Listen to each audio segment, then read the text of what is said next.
Қайырлы күн. Бүгін біз құсты духовкаде дайындайтын боламыз. Ендеше маринадына кірісейік. Ол үшін зәйтүн майымызға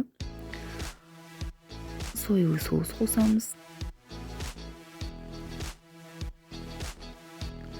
Қызыл және қара бұрышымыздан бір қасықтан саламыз.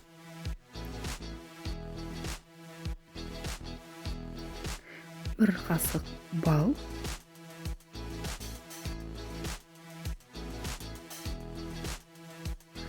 және өткіштен чесногымызды өткізіп, жақсылап араластырамыз.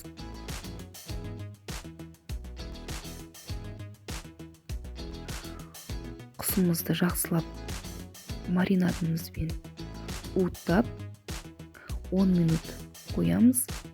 Маринады сіну үшін 10 минуттан кейін 180 градус пешке салып пісіріп аламыз.